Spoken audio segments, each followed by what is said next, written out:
पुढे जगनदाजी म्हणतो हा. एक मिनिट माऊली खाली बसून घ्या ना सगळे, नाही इकडे या.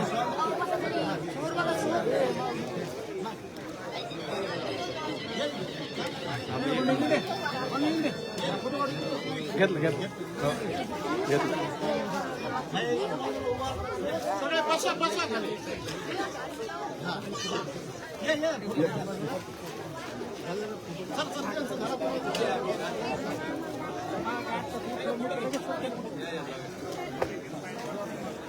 चला, जिजावंदनेसाठी सर्वांनी हात जोडायचे. अखेर 1.5 मिनिटात होणारे जिजावंदन आहे. सर्वांनी हात जोडायचे. लगेच प्रस्तावित करून मनोज दादा आपल्याशी संवाद साधतील. सर्वांनी हात जोडा. ज्यांना जिजावंदन आहे त्यांनी माझ्यासोबत पुन्हा, ज्यांना ती येत नाही त्यांनी ते ग्रहण करायची.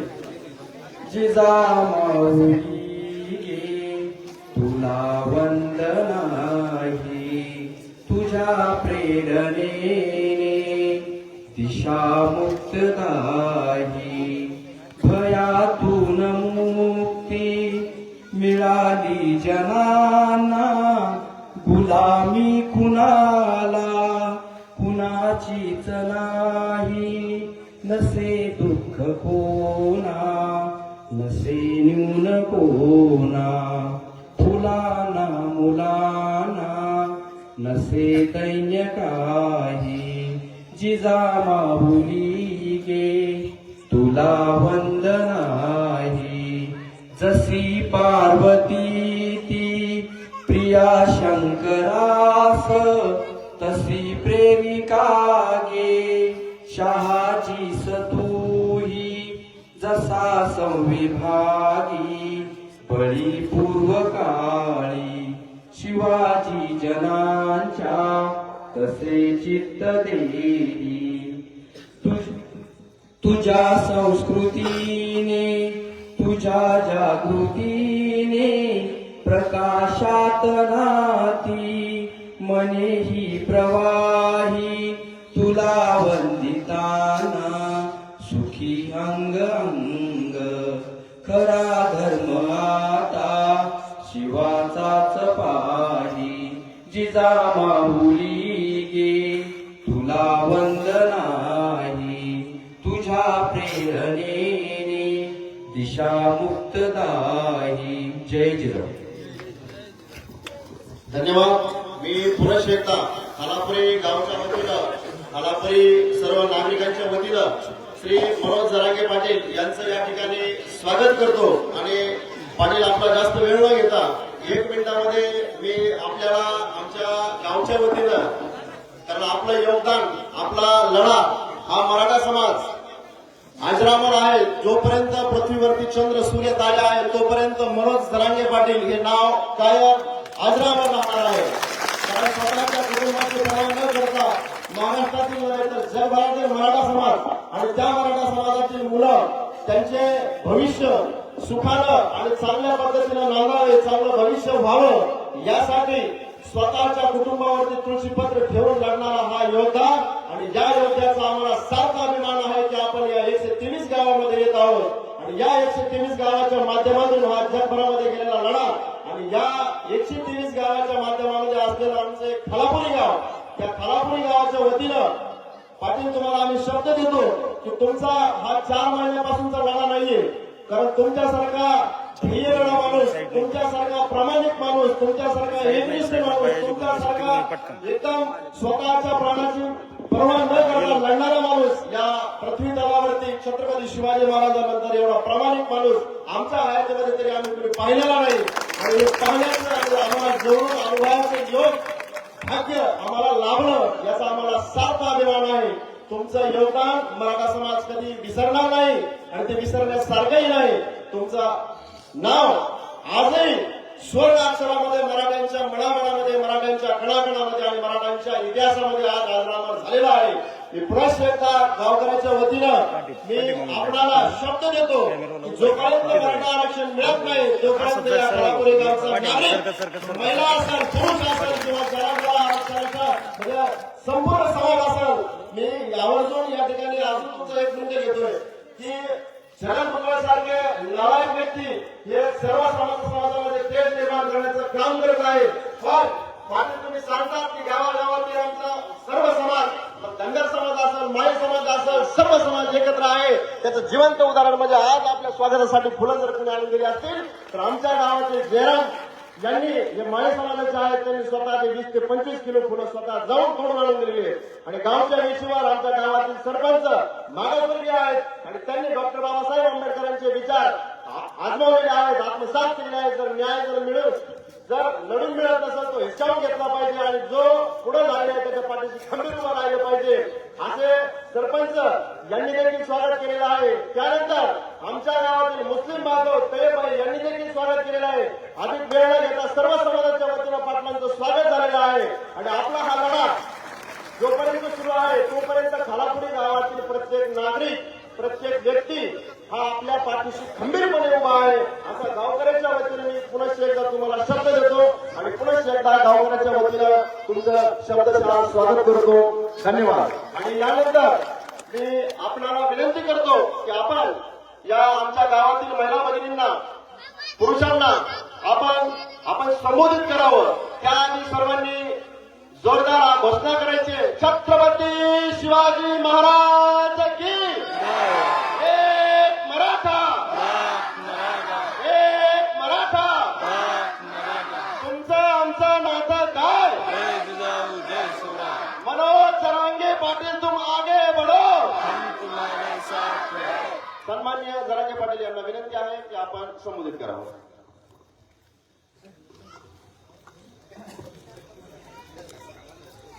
तुम्ही बसून घेतले.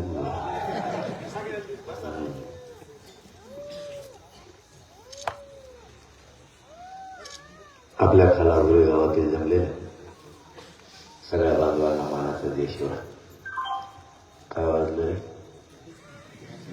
वाजून फिजून देऊ नका, आता मला बोलायचं असतं.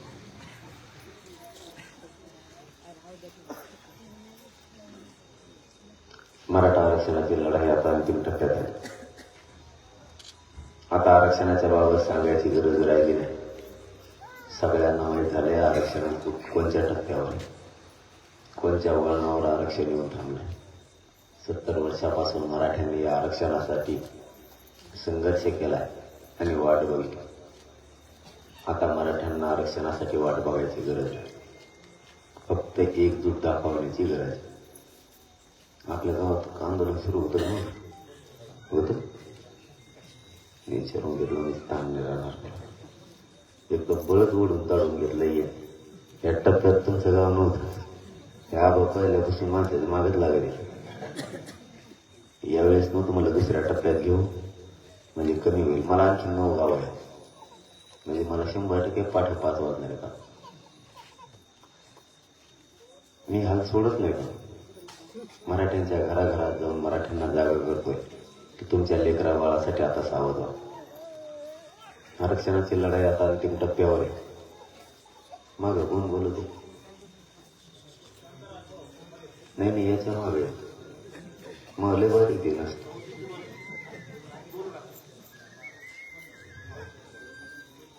सिस्टम गपच नाही. मराठा आरक्षणाची लढाई आता अंतिम टप्प्यात. खालापुरीतल्या सगळ्या बांधवांना माझी विनंती, आता एकजूट राहा. कारण सगळ्यांना मुंबईला जायचं. तुम्हाला यायचे का नाही? नक्की मावशी हो, तुम्हाला एक काम सांगू द्यायला सगळ्या मुंबईला काढून द्या. त्यांना घरी ठेवू नका. तुमच्या पोरात जर तुम्हाला कल्याण करायचं असलं तर निर्भीड व्हावं लागेल. तुम्ही त्यांच्या शब्दाच्या पुढे कधीच जाऊ नका. पण ज्यावेळेस स्वतःच्या लेकराचं हित येईल त्यावेळेस ज्यांनी त्यांनी ज्याच्या पद्धतीनं जेवढं होईल तेवढं कष्ट करणं गरजेचं आहे. तुम्ही पाठीमागचं काम सांभाळा. आरक्षणातील लढायला मुंबईला पाठवा. आता नाही पर्याय आपल्याला. जर आयुष्याचं आरक्षण पोराला द्यायचं असलं, पोरं जर मोठे करायचे असले तर त्यांना आरक्षण मिळवून देणं गरजेचं. त्यासाठी आता मराठ्यांनी घरात न थांबता सगळ्यांनी मुंबईकडे जाणं गरजेचं आहे. ही इतकी प्रचंड मोठी मुंबईला धडक असणार आहे. आतापर्यंत देशात अशी धडक कोणीच मारली नसेल एवढ्या ताकदीनं मराठा समाज मुंबईत बसणार. सगळ्यांनी मुंबईकडे चला. तुम्ही जर शांत बसलात ना, आपल्या पोरांचं वाटलं झालं म्हणून समजा. आत्ताच आपल्या 4 ते 5 पिढ्या बरबाद झाल्या. पोरांना शिकवायचं आई बापानं, आणि या आरक्षणामुळे पोरं सुशिक्षित बेकार म्हणून घरी यायला लागले. टक्केवारी असतानाही त्यांचे नंबर लागत नाहीत. याला कारण फक्त आरक्षण. ज्यांचे पोरं शिकवले ज्यांनी आणि एका टक्का हुकलेत ना, त्यांना फक्त एकदा विचारून बघा आरक्षणाची काय किंमत आहे. ते त्यांच्यात लक्षात येईल. कारण आई बापानं कर्ज काढायचे आणि पोरं शिकवायचे आणि स्वप्न एकच ठेवायचं, माझं पोरग जर अधिकारी झालं तर माझ्या वाट्याला आलेलं कष्ट कमी होईल. पण ते स्वप्न कधीच आई बापाचं पूर्ण नाही झालं आणि पोरांचं सुद्धा नाही झालं. दोघांचंही स्वप्नाची राखरांगोळी होऊन बसली. या आरक्षणानं मराठ्यांचा घात केलाय. मराठ्यांचे पोरं इतक्या वेदना सहन करायला लागले त्या आरक्षणामुळं की ते पोराने रात्रंदिवस अभ्यास करून डोळे जरी फोडले तरीही त्याला न्याय मिळत नाही, किंवा त्याच्या मनाप्रमाणे त्याला ना शिक्षण मिळते ना नोकरी मिळते. आपण एकच स्वप्न घेऊन घराच्या बाहेर पडलोय. मराठ्यांचे पोरं आरक्षण देऊन क्लास 1 ते क्लास 4 पर्यंत अधिकारी बनवायचे. IPS IAS अधिकारी मराठ्यांचे पोरं आरक्षण देऊन बनवायचे. ते स्वप्न घेऊन आपण आज घराच्या बाहेर आहे. आणखीनही 5 महिने झाले घराला शिवलो आहे आणि आरक्षण मिळेपर्यंत शिवणार बी नाही शब्द आपला मराठा. फक्त मराठ्यांनी आता शांत बसू नका. तुम्ही जर इकडं विनाकारण खोटे कारण सांगून जर घरीच बसलात तर पोरांचं आरक्षण गेलं म्हणून समजा. ही लढाई खूप टोकाची आणि आरपारची. हे शेवटचं आंदोलन आहे मुंबईतला. घरी बसून काय करणार आहे? घरी बसलात तरी वाटलं होतं, नाही बसलात तरी व्हायला लागले. त्यापेक्षा मुंबईकडे सगळे चला. कारण जितकी प्रॉपर्टी तुमच्यासाठी महत्वाची, जितकं शेत महत्वाचं आहे, तितकंच आरक्षण सुद्धा आता महत्वाचं आहे पोरांना जगण्यासाठी. जसं जगताना पाणी गरजेचं आहे, जीवन जगताना पाणी आवश्यक आहे, तसंच आरक्षण सुद्धा आता पोरांना जीवन जगताना गरजेचं आहे. त्या आरक्षणासाठी लढा. कारण ते काही 1 वर्षासाठी मिळणार नाही. दिलं म्हणजे 1 वर्ष आणि पुन्हा लढायचं असं नाही. एकदाच लढा. आयुष्यभरासाठी आरक्षण पोरांना झालं. त्याच्यासाठी आपल्याला ही लढाई दिली. 80% लढाई आपण आता जिंकत आणली. पूर्वी मी म्हणायचो मराठ्यांना एक व्हा, आपण ही लढाई जिंकू. तर लोकांना इतका गैरसमज झालेला होता की मोठमोठाले आंदोलनं झाली. त्यांचं म्हणणं होतं इतके मोठे आंदोलन झाले तर काही मिळालं, आता काय मिळणार. हा सगळ्यात मोठा गैरसमज होता. म्हणून मधले 2 वर्ष आपले वाया गेले. नसते मगच लढाई जिंकली असत्या. आता तरी मराठी राज्यातल्या कानाकोपऱ्यातून एक झाले. म्हणून मराठ्यांची ही लढाई आता आरक्षणाची अंतिम टप्प्यात. सरकार रोज बैठका फक्त मराठा आरक्षणावर घेते. ही सगळी ताकद मराठ्यांची एकजुटीची. मराठी एक झाले म्हणून सरकार काम करायला लागले. तुम्ही सावध राहता, आता बेसावध नका. आता जर तुम्ही बेसावध राहिले ना तर पोरांना तुम्ही स्वतःच्या पोराला आता रोखू शकत नाही. इतकी भयानक परिस्थिती. आणि आपण आहे तोपर्यंतच आपल्याला मराठ्यांच्या पोराला, आपल्या पोराला आरक्षण द्यायचं. आपल्या पाठीमागे आपल्या पोरांचे इतके हाल होणार आहेत की त्याचा आपण विचार न केलेलाच बरा. त्यामुळे आत्ताच सावध, वेळेवरती सावध. आणि या वेळेवरती जर तुम्ही सावध झाला तर अशी संधी मराठ्यांना नाही पुन्हा येणार. या संधीचं आता सोनं करायचं. सरकार त्याचं काम करत आहे, आपलं काम आपण करू. आपण जागेवर राहू. बाकीच्यांचा विषय तुम्ही डोक्यातून काढून टाका. त्यांना मी खंबीर आहे, त्यांची काळजी तुम्ही नका करू. फक्त तुम्ही एकजूट ठेवा. कारण आरक्षण आता एकदम निर्णयाच्या प्रक्रियेत.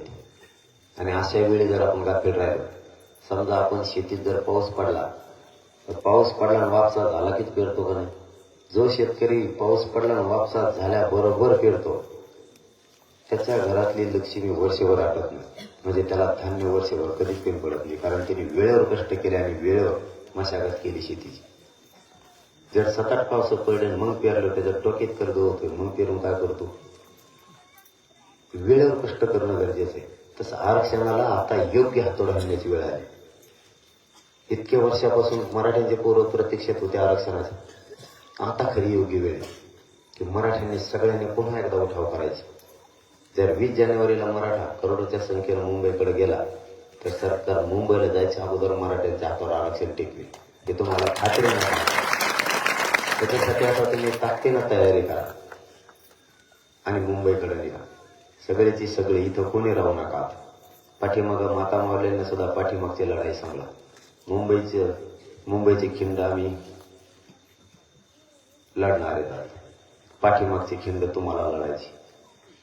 कारण आता सगळ्यांनीच याला ताकद लावल्याशिवाय हा प्रश्न मार्गी नाही निघत. त्यामुळं मी तुम्हाला एवढंच सांगायला लागलो की 20 जानेवारी जायचं.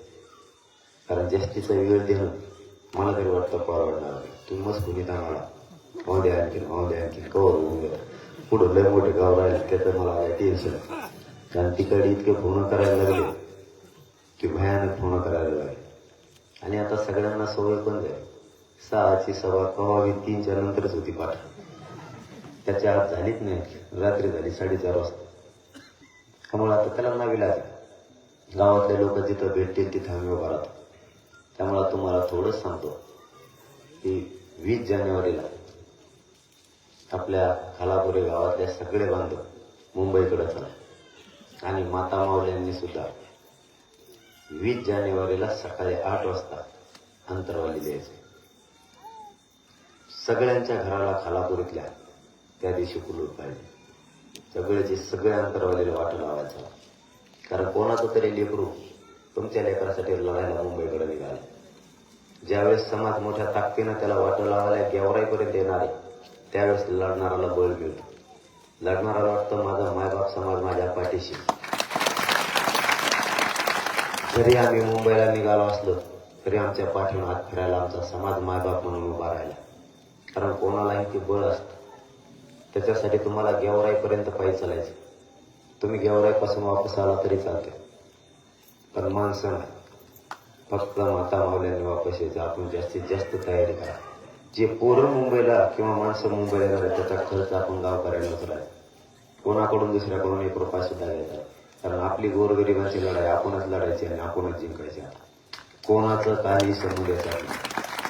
म्हणून सगळ्यांना गाड्या कशा लावायच्या काय तयारी करायची ही सगळी सांगितलेली तुम्हाला. सांगितली का नाही? अरे तुम्ही 2-3च म्हणतात. बाकीचे तुमचे टीव्ही आहेत का नाही? आहे का? केलं मग गप्प कम बसले. कणाकण बोलत ना आणि कसं बोलत टीव्हीवर बोलता तुम्ही मला बघा का नाही? मला काच तसं असतं. टप्प्यात आलं वाजीला सोडतच नाही. माझ्याकडे मंत्री सुद्धा टेन्शन गेले. मी दिसतोय बारीक पण कार्यक्रमातला होता. त्यामुळे एकही आहे ना. संभाजीनगरला आले सुद्धा काही माघारी जाते तारते.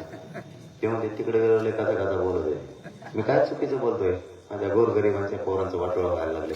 तुमच्याशी मित्रत्व करायसाठी आंदोलन नाही उभा केलेलं आहे. त्यांचा तेवढाच प्रॉब्लेम आहे.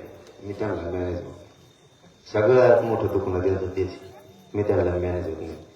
आणि मॅनेज होऊन मी काय करू? मन पैशाचं जमत कवर कर्जच असतं माझ्याकडे. पदाचं मन जमत नाही. इंग्लिश आणि हिंदीतून मग टिपणच नाही बसलो आणखी नवी. त्याच्यामुळे आपलं मला टेन्शन येतं. हिंदीचा आणि इंग्लिशचा जर प्रश्न विचारला ना मला वाटतं कायच म्हणलं असेल मला. त्यामुळे मग आता पैशाच आणि पदाचं जमत नाही म्हणल्यावर आरक्षणच द्यावं लागलं. कारण मी माझ्या समाजाशी प्रामाणिक आहे. मी समाजाला माझ्या मायबाप मानले. लोकांचं उलट आहे. आधी कुटुंब आणि मग समाज. माझं त्याच्यापेक्षा विरुद्ध आहे. आधी समाज नंतर कुटुंब. कारण मी समाजालाच कुटुंब मानलेलं आहे. माझा मायबाप समाज. आणि ज्या समाजाला मी मायबाप म्हणलं त्या समाजाशी गद्दारी करणारी अवलाद माझी नाही. मी समाजाशी गद्दारी नाही करू शकत. आणि सरकारचं नेमकं तेच दुखणं. आपल्याला आरक्षण मिळत आलं. आतापर्यंत 54 लाख मराठ्यांना आरक्षण मिळाले. ही 70 वर्षातला सगळ्यात मोठा मराठ्यांचा विजय. आरक्षण आपलं 4 लोकांना जरी त्याच्यावर लाभ मिळाला तरी 2 कोटी मराठ्यांना त्याचा फायदा होणार. तेवढ्याच नोंदीत आणखी समिती कालपासून कामाला लागली. पुन्हा आत्ता आम्हाला मरण्यात काही पुरावे सापडले ते भाटाचे. त्याच्यातही भरपूर त्यांच्याकडे 60 गावाचे पुरावे सापडले. तुमच्या तीर्थापुरीपासून बरेचसे देव कोण स्वामी समर्थांचं जाम तिकडचे पुरावे खूप सापडले. आणि मी सरकारला सांगितलं की ते पुरावे सुद्धा नोंदवून घ्यावं. सरकार घेईल ते सुद्धा. देवस्थानाचे सगळे पुरावे घ्यायला लागले. राक्षस भवनचे त्र्यंबकेश्वर मधले सगळे पुरावे, राजस्थान मधल्या भाटांचे पुरावे, 33-34 लावून नमुन्याचे पुरावे आता घ्यायला लागले.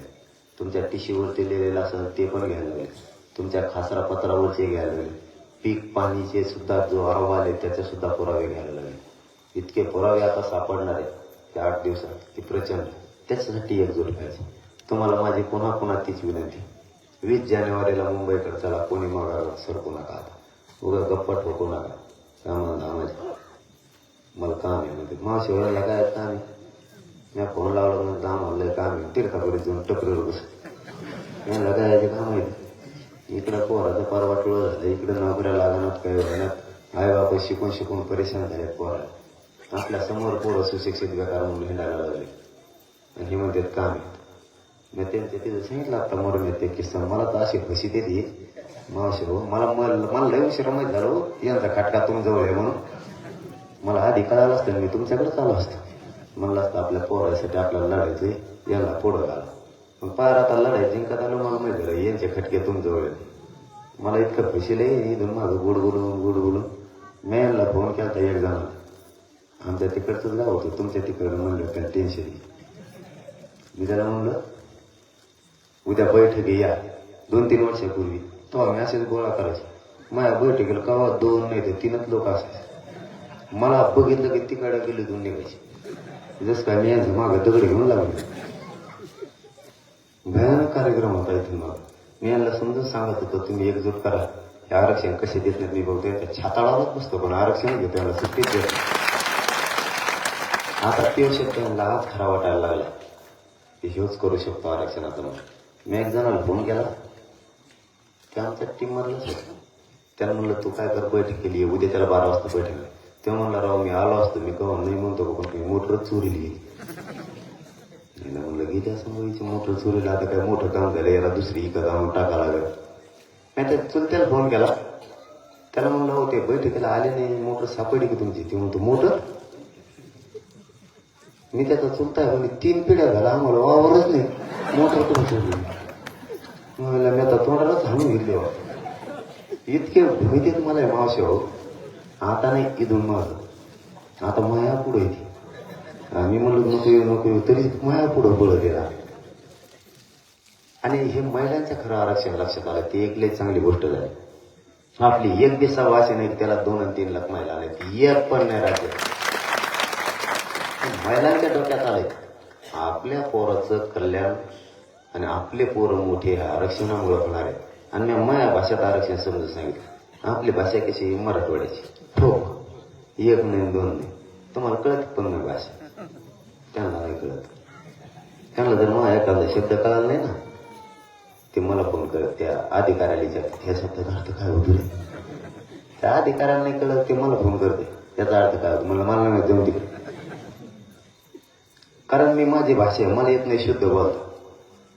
आणि समजा मी शुद्ध बोलायला गेलो आणि अनुसार उठल्यावर मग काय करायचं.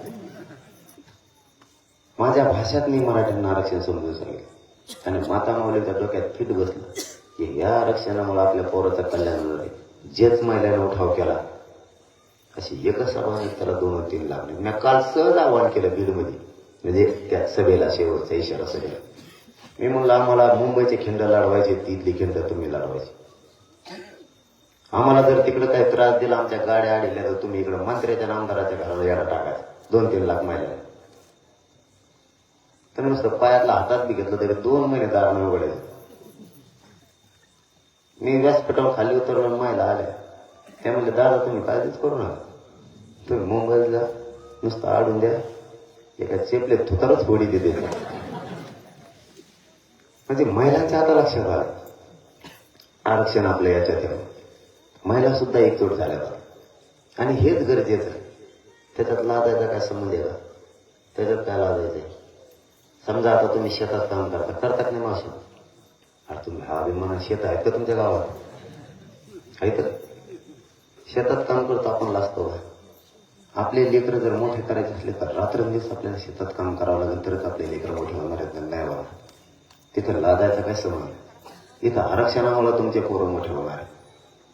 मग एवढंच सांगायचंय तुम्ही महिलाला तुझ्याही पोराचं कल्याण होणार आहे, माझ्या पण होणार आहे. महाराष्ट्रातल्या सगळ्या महिला आपण एकत्र होऊन शांततेत लढा उभा करून एकदा आपल्या लेकराला आयुष्याचं आरक्षण मिळवून देऊ एवढंच सांगायचं. त्यात काय लाज आहे.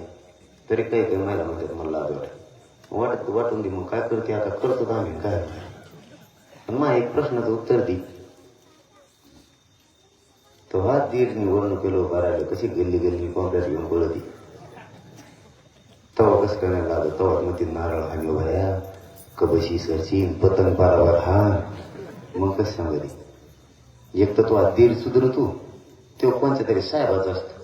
ते दोघंच सुधरत. ते साहेब एखादा त्याला गटार गोटार नाली गेली देत, ते दोघं सुधारणार. आपल्या का उसळ तोडायला पाठायचे. आपल्या पोराच्या पाठीमागे कोण उभा राहणार. त्याच्यासाठी आपल्या लेकराला मोठं करायला आपल्यालाच लढायचं आहे. आणि ही लढाई आपण गोरगरिबांनी सुरू केली. ही गरजवंत मराठ्यांचा लढा आहे.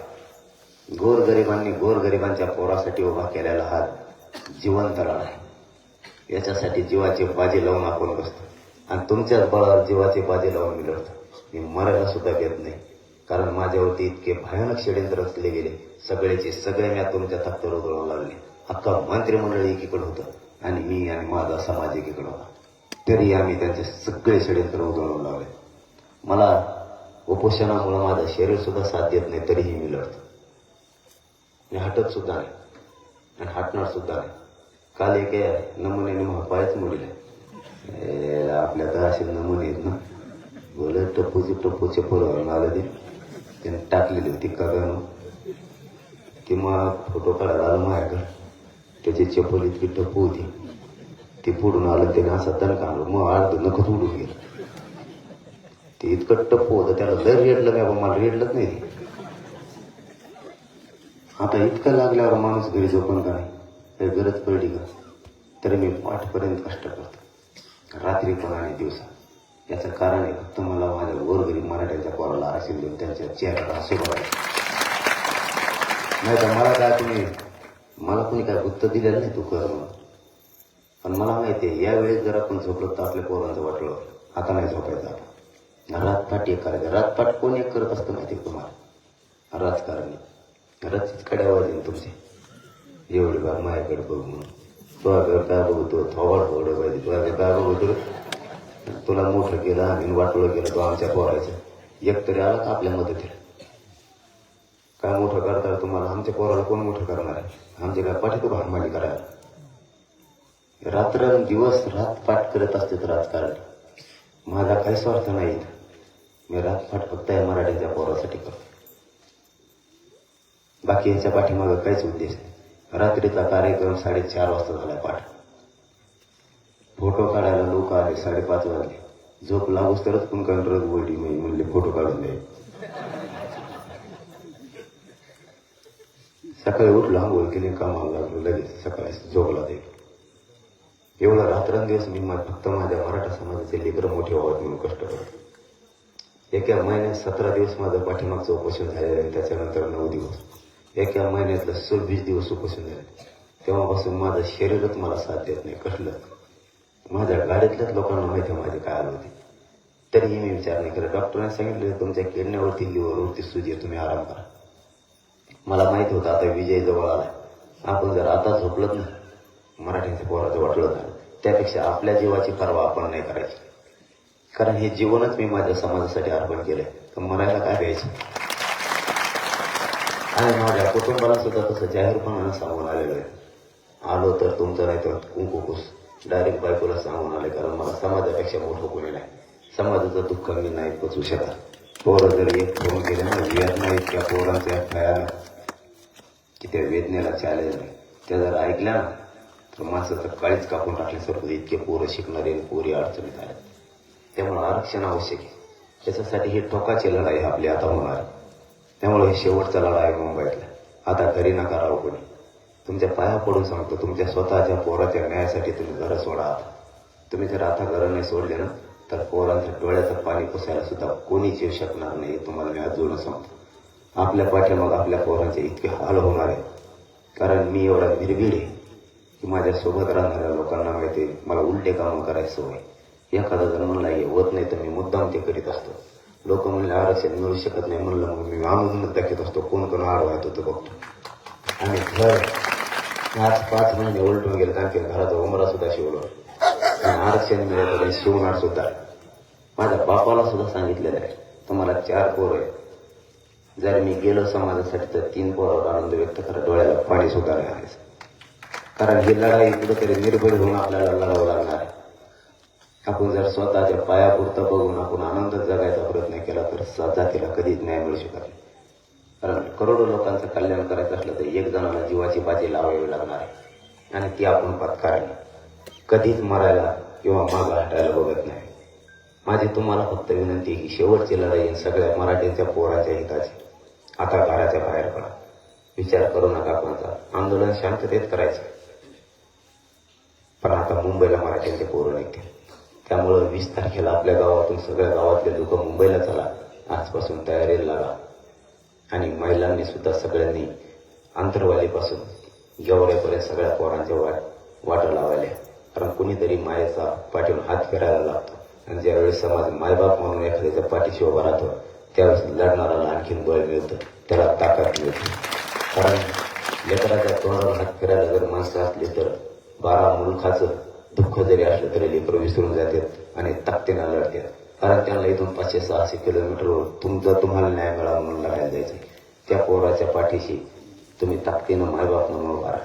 कारण तुमचं लेकरू त्या जाणाऱ्या लेकरात बघा. तुमचं गेलं तरच तुम्हाला माया आहे, दुसऱ्याचं गेलं तर माया नाही असं करू नका.